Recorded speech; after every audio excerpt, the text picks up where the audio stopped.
cheers, whatever, my little Gigi's. Welcome to the 1500s. Yes, we're going medieval, and we're going to make a traditional medieval dish. We're making ravioli. And so, of course, because we are fine dining by one of the most eminent recipe from one of the most eminent cooks of that era, we must of course dine on the wine and not ale. Ale's for the peasants. So tonight we're going to make medieval meat ravioli. If we're going to make meat ravioli, we're going to need some meat. So at the back here, been boiling away for getting on for 2 hours now. I'm just going to turn the heat off. We have in this pot some water and some meat. Now, ravioli doesn't have to be made with meat. In fact, in medieval times, you could stuff it with, well, it could be meat, fish, vegetables, cheese, anything you want to put in there. So what we've got that's been boiling away in for about 2 hours is a couple of chicken breasts. Okay, so let me just wick them out, but we don't want to get rid of that lovely succulent broth, which is just, it was started out as just water.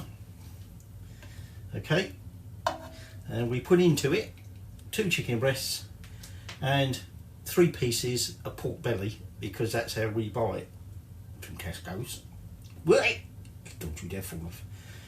So like I say, I have, by the way, been skimming this, so got most of the scummy bits off, and we're going to let this meat cool a little bit because we're going to be chopping it up, and it's been cooking off in a minute. So that's our meat. I'm just going to put that there, and then let me move that out of the way.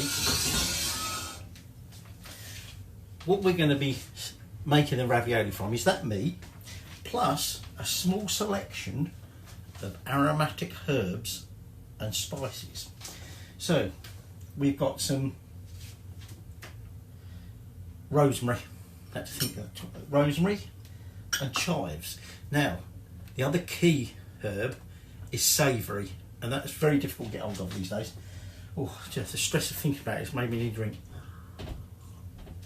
And so what we can do is pretty near replicate the flavours using some thyme and some sage.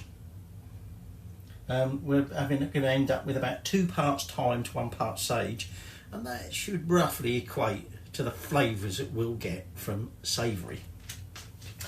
Then I've got some black peppercorns. You could use white, don't use long pepper. Long pepper, the flavour is too intense and ruins the balance of all the other flavours. And then got a good collection there of cloves. I've got a little good pinch of saffron. We're not going to use that until near the end, so I'll put that over there. Some fresh ginger. It's a bit soggy because it's been frozen, I've defrosted it. And then we're going to want 2 different cheeses. This is a creamy brie. I'll tell you a bit more about cheese in a bit. And some Parmesan. Okay. And then we're going to need to make some pasta. But you don't have to, but this one is. Ravioli, proper traditional ravioli, back in medieval times, didn't necessarily mean in pasta. Now, let me start by taking these chives, and I'm now just going to finely dice these chives. Okay, just sharpen my knives. I've got to be careful I don't take my bloody fingertips off. Now, I said to you, ravioli, which we spell with a V, but back then it could have been spelled instead with a V with an F, or even a double F, raffioli. It wasn't necessarily what we think of as ravioli today. Back then, ravioli referred to the filling, and so it didn't necessarily mean it had to be wrapped in pasta. It was sometimes made like meatballs, and the fillings are very similar to those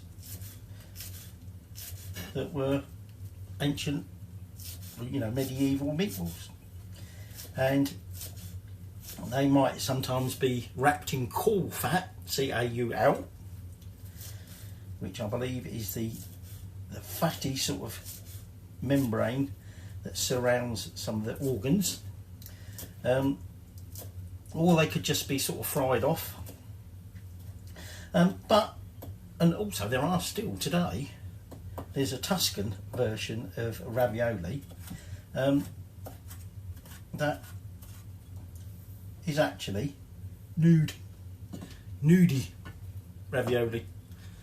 It's not encased in pasta, but this is going to be encased in pasta. Now, I haven't made my pasta dough yet. This is basically going to be a water and flour pasta. There won't be any eggs in it or even oil in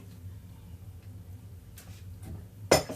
And this recipe, like I said, let me get my big bowl. This is going to be the bowl that I'm going to mix in. This recipe comes from the Maestro Martino. That's a sort of stylised contemporary picture of him there. And he's sometimes known as the Maestro Martino di Como, implying that he come from Como. He didn't, but we'll come to that. And he devised a cookbook after years of serving, to various people. Right, that's that chopped. Now, next thing I'm going to do is I'm just going to take the leaves off of my thyme, and we're going to chop them up, and we'll chuck them in there with that. Now, he came up with a cookbook. He came up with a cookbook. Get there in the end. The Libro de Arte Coquinaria, 15th century book, and it was a bit ahead of its time actually, and it was copied many times over. People plagiarised it, and in fact there is some famous, some famous cookbooks, or cookbook in particular, and it turned out they realised the guy taking all the credit for all the recipes in it actually had pinched them all from that one.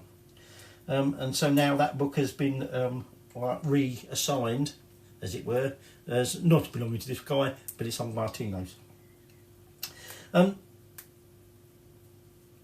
So he came up with this recipe that we're going to use, and I'll read it to you in a minute, not in the original Italian. I think it was Italian, I don't think it was Latin. I'll read that to you in a minute, but I can't do that while I'm doing this. But like I say, you could make a variety of raviolis, different fillings. This was just one of his. Actually, he was the first person to write a recipe for vermicelli. Or vermicelli? Vermicelli. But strangely, as you'll find out in a minute, although he says this one is encased in pasta, he doesn't actually give you a recipe for making pasta, because at that time it was assumed, it's a bit like quite often a lot of older cookbooks, it's assumed that everybody knew how to make pasta, so he just refers to making pasta to wrap them in. So we don't actually have a recipe for his pasta, but we do have this recipe, although I've said about them cheeses we've got there, he doesn't actually tell you what cheeses to use. What he says is you want two different cheeses. Basically, you want a fat one and an aged one. So our aged one is Parmesan, which is probably similar to what he would have had. And in this case, our fat one is a creamy brie, and mainly because we couldn't find a similar Italian one, but it don't really matter. Right, so I'm now just going to chop that up, get rid of them stalks, and then we'll do our savoury. I said to you we've got chicken and pork belly. Now in his original recipe, I mean, you can use any kind of, you know, bird that you want. He suggests capon, grey partridge or pheasant would be suitable. And in fact, although he does say you can use pork belly, he does go on to say that you could use instead veal udder. Essentially, it needs to be a fatty meat.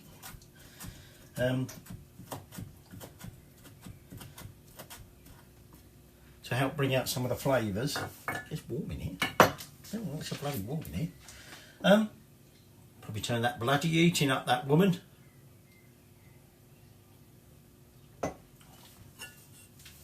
So we're using pork belly, as you can know, because I took it out of that broth. And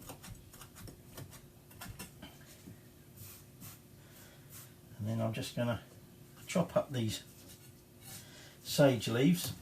Don't really need to mix them together at this stage, because obviously it's all going to get mixed in that bowl together. Before we chop up our meat, because remember back in them medieval times they didn't have like a grinder, you had to do it by hand with a knife. Oh, itchy nose.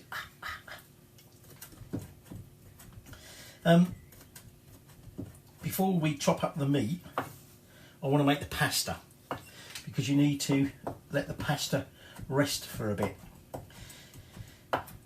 Now, I told you this is by this guy Martino, and I said to you about his cookbook was quite different. You know, it was quite forward for its time, because many cookbooks, ancient cookbooks, or you know, their recipes, they just sort of say, have some chicken, have some pork belly, have some herbs, some spices, chop it all up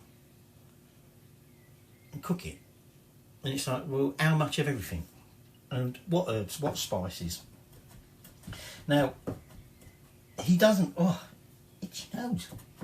He doesn't actually mention which aromatic herbs to use, partly because, being this was Italy, the assumption would be you would use those aromatic herbs that you could get from the region. So that's why what we're using here are essentially herbs that you would have got from around the Mediterranean. Oh my God, that's empty. And equally the spices would have been ones that they would have hand, and so using other alternative sources, that's why we've come up with these ones here. But where he was, what was I going to do next? So chop them up. Right, I think we'll do the ginger. Now, with ginger, I'm just going to peel this. It's a bit soggy because, like I said, I always freeze my fresh ginger. Ever since we had the episode where the wife went and bought like a kilo of it instead of one piece of it. And it's actually a lot easier to grate like that. But what we're going to do here is I'm just going to dice this up. So you can see it's quite a big chunk of the ginger, and that will go in that bowl along with everything else. Now, although he didn't specify certain things, what he was quite unique for at the time was that he actually specified not only certain ingredients, so like he mentions what type of meat to use rather than just use meat, but also he he tried to give an indication of cooking times, which is quite rare. Well, wasn't so much rare, people just didn't bother. They just assumed you knew when it was cooked. But his way of doing the cooking times was a bit unique. Because basically he'd say, prepare this, that and the other, and then cook it while saying 3 Paternosters. So he actually would time things by prayer. So he would give you an indication of how long these things needed to cook for, or you know, rest for, or whatever, by how many prayers you could say. So I'll read you the recipe in a minute. It tells you how many Paternosters you've got to cook your pasta for, or your ravioli for. Right, so that's that in there. Next thing we want to do is grind up some of these spices. Now, some of these spices we're going to use both inside the ravioli and on top of the ravioli when we serve it. So I've got to remember, when I grind these all up, don't chuck them all in the mix. Now actually, whilst I was sort of off camera, then I started grating my parmesan. I haven't done my spices yet. You're going to want about 180 grams of parmesan grated. This is the aged cheese that he refers to. Now, so his name was Martino de Rubeus, or sometimes known as was it Rossini? Oh, Rossi, sorry.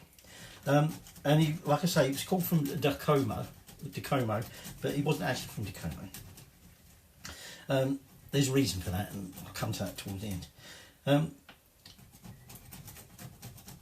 And like I said, he doesn't tell us what cheeses to use, but we want about 180 grams worth of parmesan, and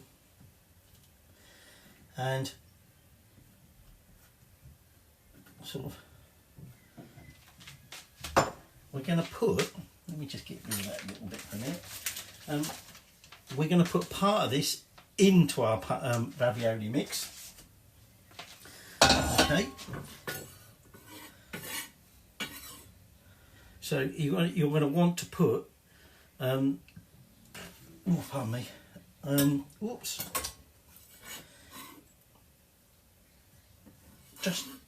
just over half your parmesan into there, and you're going to keep the rest to sprinkle on top, like we often would do with a pasta dish. Just wash that off. Now I've still got to add my cheese, but like I said, before I do any of that, what I wanted to do was get my spices. So I'm putting in them black peppers, and I'm putting in them cloves, and we just want to get them crushed up, and then like I say, we want to add most of it, about 3/4 of it, into that mix, but we keep some because he says at the end you basically garnish it, you sprinkle it with sweet spices and whatever. Get in there. Once we get them peppercorns broken up a bit, they should stop pinging out. So I said, he basically ended up becoming a cook, and or chef, and he started working for some very quite eminent people. He started out as chef to Ludovico, I'm having to read this because I can't get this right, Ludovico Scarampi and Mezzarato, if you can say that, who was nicknamed Cardinal Lucullus, because he apparently gave lavish banquets. And what Martino was good at was coming up with some inventive recipes that everybody loved. Now, he eventually, moved on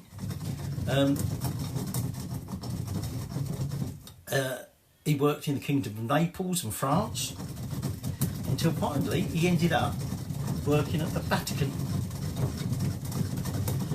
because he was impressing so many people with his skills, his imagination and his flair, and the fact that he would take older recipes and put a new spin on them.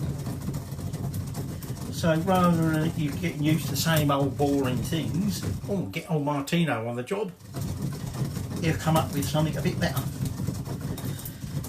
And eventually, after many years of service like that, and this is meant to be him in his prime,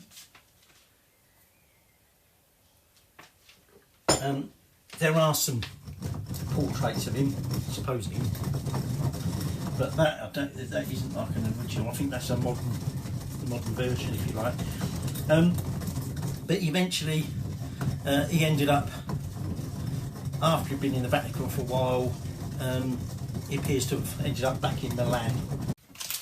So I'm going to take about just under half of that brie, okay,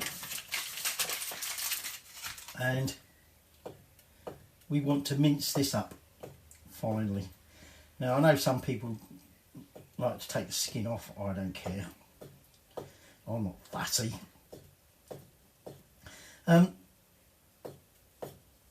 Now I'll tell you about his cookbooks and how. Actually, I could keep this in the fridge, but it probably would have been better if I'd have kept it in a bit right until I was about to chop it up, because it's getting a bit warm and sticky. If you can find a slightly harder one, although he does sort of suggest a fat cheese, which is going to be a little bit more softer than obviously something like Parmesan. So I was saying to you that how his cookbooks were quite unique in that the way he used things, like timings, or described how you would time things, but he also did things by colour. He would talk about different colours, primarily using sort of like the primary colour palette, but he would talk about the colours of the food you're preparing, the sort of colours that you might want to use, colours that sort of blended well together. He also, strangely for the time, was a big advocate of using vegetables. Now vegetables at that time was considered very much that's what the poor people eat. Us nobility, you don't eat things like vegetables that grow in the ground in the shit. But he advocated it and actually commented about how, a good diet, including vegetables, was good and healthy. Let me just get that in the bowl. So it's going to make quite a lot of ravioli, this, especially since we haven't even got meat in there yet. And if you think about it, well, you don't think about it because you don't know yet. But the actual amount of filling is quite small. But he also organised his cookbook, so he separated it like in sections according to the ingredients to make it easier if you wanted to make something and you had certain ingredients. He also separated it by mentioning things like the quantities that you're going to need.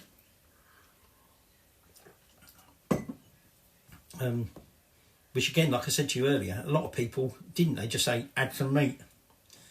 And he would try and indicate the amount of quantities depending on how many people you're cooking for. You'd be thinking, right, we're going to make a big meal for so many guests, you're going to need this amount of stuff. Rather than just saying, cook enough for so many people. And it's like, well, how much do you put in? So he was very, very forward thinking of his time. although he did add some spices and herbs like we're doing in this, he also advocated that where possible, if you use things like certain fresh vegetables and fruits and things like that, you could cut back on these spices. You shouldn't become over reliable on them to provide the flavours. Right, so I'm going to put that in the fridge, have a swig, and then, aside from chopping the meat up, putting it in the mix, we've got to make our pasta. So let's make the pasta. Right, so I've got about 350 grams of ordinary plain white flour, and I'm just going to make a little well in the middle of that. And like I say, he doesn't specify how much to use.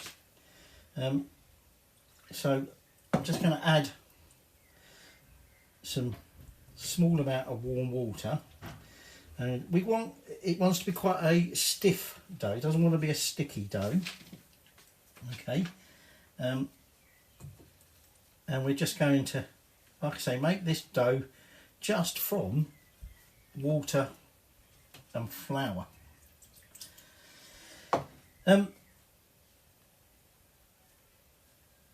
Once it's made, like I say, we're going to rest it for about half hour, and that's when I'm then going to add in my meat. We don't want to overwork the dough once we've made it up. Okay, I'm trying to be careful here that I don't end up making it too wet and have to chuck more flour in. I mean, at the end of the day, if you're doing that, just chuck more flour in. Now, I said to you I'd tell you about the original recipe. The original recipe, he says, the translated version this is, to make 10 plates, take half a libra of aged cheese, a little more fat cheese, a libra of fat pork belly or veal udder, and simmer it until it is overcooked. Then mince it well, and take good herbs, well minced, pepper, cloves and ginger. If you add minced capon breast, it would be better. Mix all these ingredients together, then make a thin sheet of dough and wrap this filling in the pasta as it should be done. So again, he's just making the assumption you know what you're doing there. These ravioli should not be bigger than half a chestnut. Cook them, and he's referring to the filling here when he says half a chestnut, not the pasta bit. So I've been a bit careful now because we're running out of flour, and I don't want water going everywhere. So then make the ravioli should not be bigger than half a chestnut. Cook them in the broth of capon or other good meat, coloured yellow with saffron when it boils. Cook them for the time necessary to say 2 Paternosters. There you go. So he's given you an indication of how long you should cook it for based on saying 2 Paternosters, which obviously, you know, are sort of fixed prayers, if you like. So it gave everybody an indication of how long he meant. Then serve them on a plate sprinkled with grated cheese. So that's some more of the parmesan that we've kept back. Mixed with sweet spices. So we're just mixing it or sprinkling it with those cloves and pepper that we've ground up and put in there. You may prepare similar raffioli with the breasts of pheasant, grey partridge and other birds. So there you go, that's his actual recipe. Now, I'm starting to get this dough coming together. Like I say, we want it obviously wet enough that we can roll it, but we don't want it sticky. You should be able to roll this using obviously a bit of flour, but without it being a really sticky dough. So I'm just going to add a little bit more water, and then like I say, once it's all come together, we don't want to overwork it too much. Okay, once we've got our dough, I'm just going to then sort of roll it up, cover it over and let it rest whilst we make up the rest of our filling, by i.e. chucking the meat in. So this is where I take my meat and we're just going to dice this up. So with the pork belly, we want the fat and all, because that will help bring out some of the flavour. Because although you've got to be careful of saturated fat, animal fat, ultimately it's the fat in your meat that gives the flavour. Hence why you want your steak nicely marbled. And as it cooks, the fat will impart flavour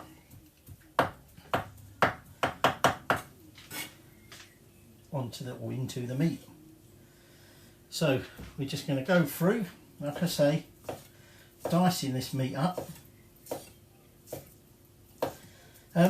So told you a bit about him. I keep mentioning about he was known as from Como, but he wasn't. He actually was born in a tiny little village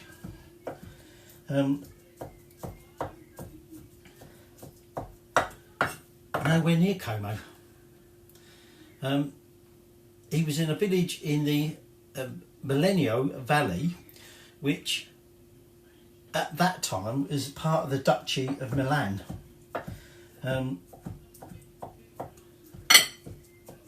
Nowadays, that area, that valley, is now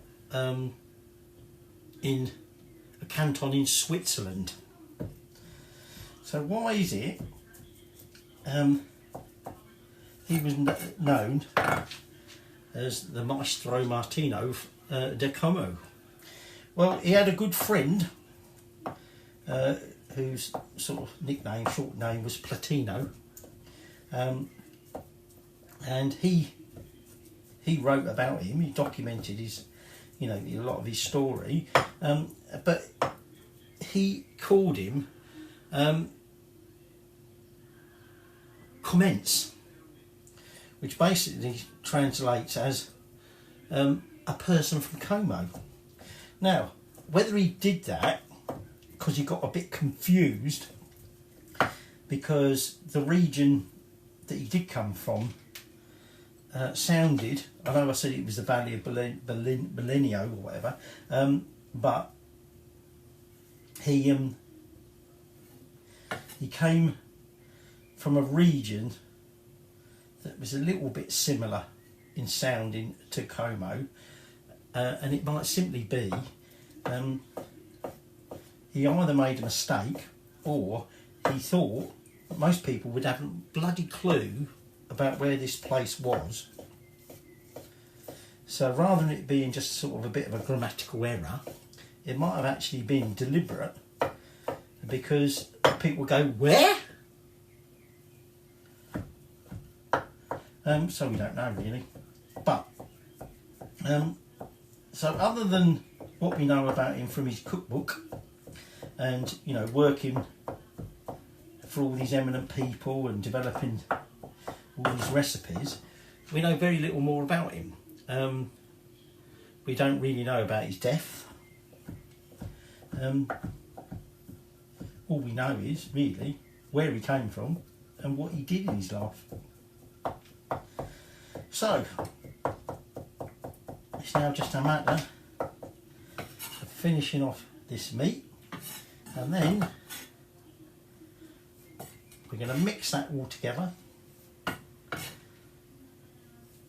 and then we're going to roll our pasta. Now I might have to do my pasta in 2 sheets because of the working area I've got here, but we'll see once I've cleaned this up. Now we've got my broth there, and what we will want to do is get that back on the boil, and like I say, according to our Martino, we're going to chuck in a bit of saffron, give it a little bit of colour, and then we'll cook these pasta in it. Now, we're going to say about 10 minutes to cook it. I don't know how long the 2 Paternosters are. However, to be honest, you just have to gauge it.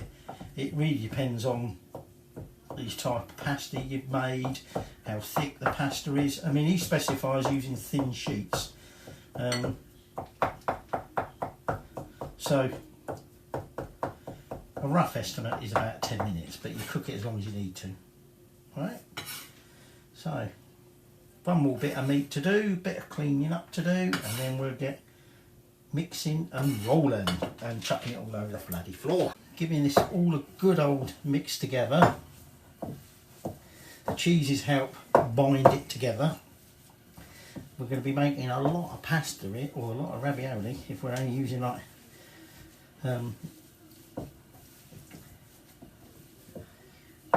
essentially something like a teaspoon or so of filling.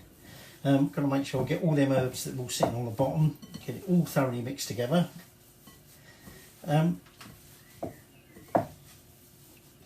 Now,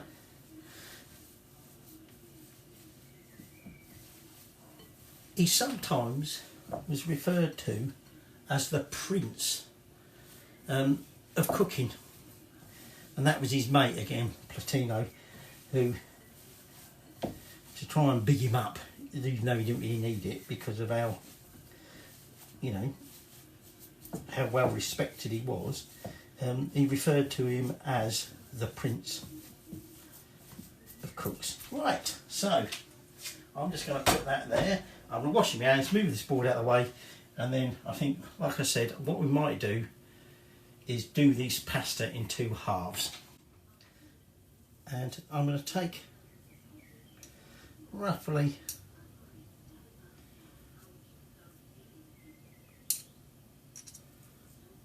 a ball about that big.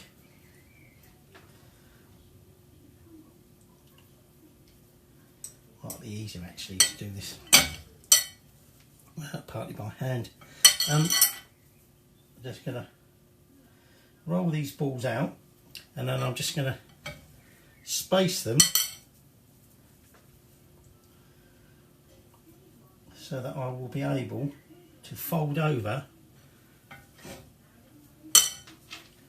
the pasta.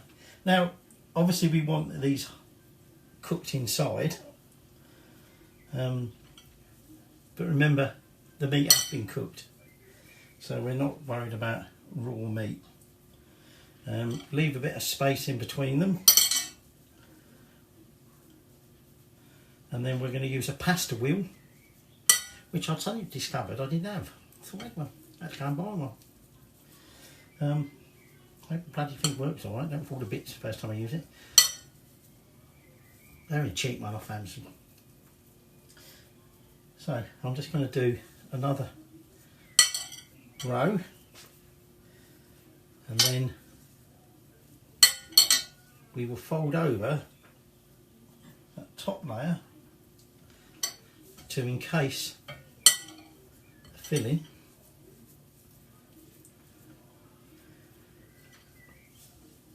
And once I've done all that, obviously we'll be in a position to cook the buggers. So there's them there. So now I'm just going to lift that over, and what we want to do is now just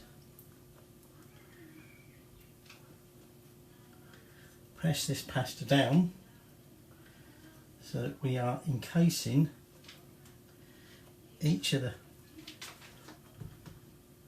little dough balls. That one there is split. Get a little bit of pasta to cover that up. Actually, I probably should have left a little bit of a gap there.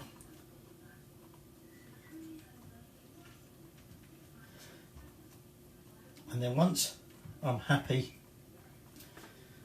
that that's all stuck down, we'll just, I don't know if that's a bit of herb that was trapped in the pasta when I made it. I did notice I picked up a few little bits, they ain't cleared up. And then once I've got that, they're nicely sealed. Some of these don't really want to seal too well. Perhaps I might lightly wet that bottom layer because, like I say, the pasta isn't particularly sticky. And then all we're going to do is just run. Oh, it's a bit wobbly, that wheel. Run our pasta wheel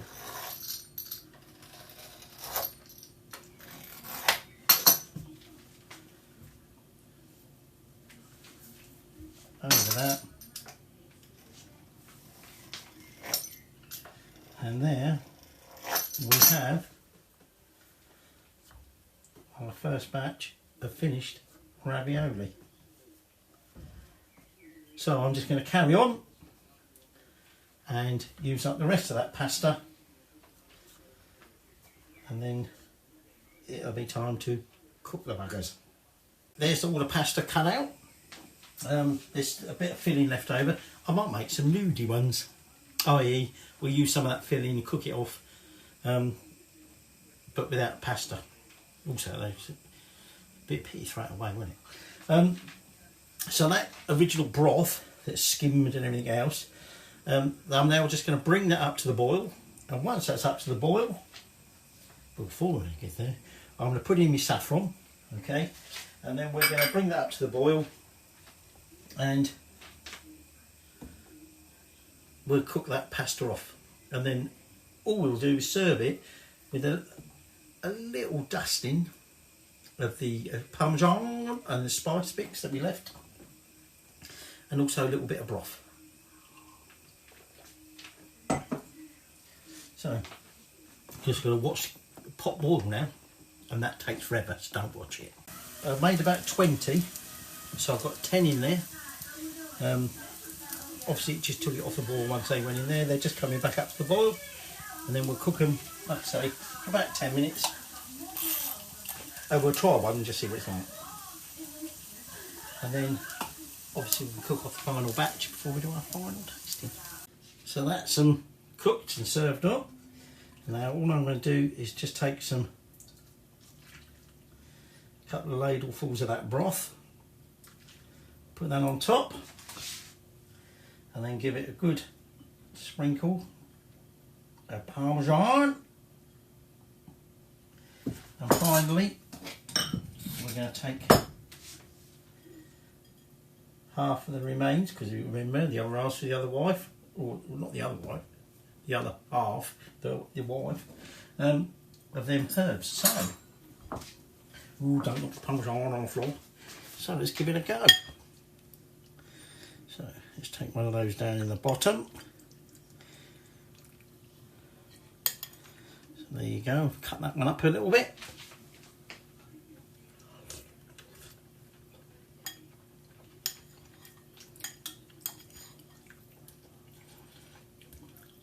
Even though the amount of pork belly in that, the chicken comes through very strongly.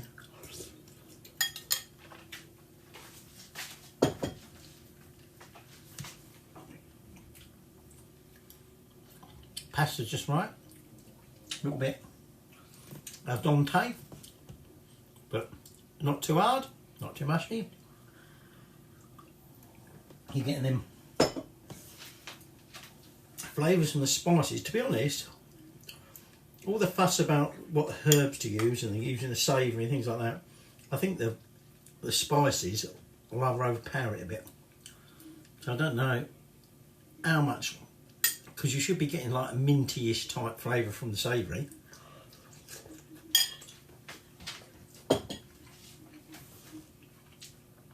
But very, very tasty. So that is your medieval meat ravioli in pasta. Remember, ravioli didn't always mean it was in pasta. Ravioli refers to the filling. From the book by the Maestro, Martino, de Arte, Coquinaria. Right, I better give the wife some to eat. Woo! It's bloody warm in here.